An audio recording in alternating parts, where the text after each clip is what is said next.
Hi, I'm Genevieve Padalecki, and I will be reading Slinky Malinki by Lynley Dodd.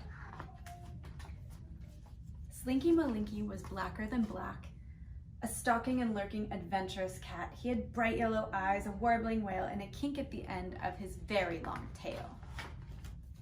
He was cheeky and cheerful, friendly and fun. He'd chase after leaves and he'd roll in the sun. But at night he was wicked and fiendish and sly. Through moonlight and shadow, he'd prowl and he'd pry. He crept along fences, he leaped over walls, he poked into corners and sneaked into halls. What was he up to at night? To be brief, Slinky Malinki turned into a thief.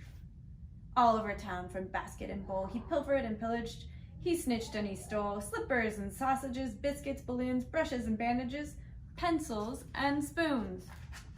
He pulled them, he dragged them, he heaved them until he'd carried them home to his house on the hill. One rascally night between midnight and 4, Slinky Malinki stole more than before. Some pegs and a teddy bear dressed up in lace, a gardening glove from McCafferty's place, a tatty old sneaker, a smelly old sock, and Jennifer Turkington's pottery smock. A squishy banana, some glue and a pen, a cushion from Oliver Tulliver's den, a clock and some bottles, a pair of blue jeans, a half-knitted jersey, a packet of beans. He pulled them, he dragged them, he heaved them until he'd carried them home to his house on the hill.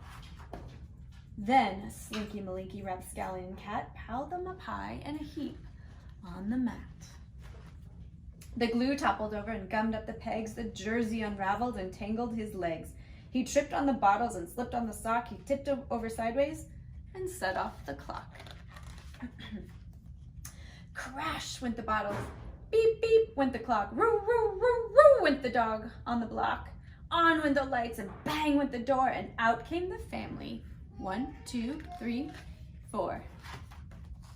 Oh no, they all said, what a criminal cat. Tomorrow we'll have to take everything back, with a tangled up middle and glue on his face.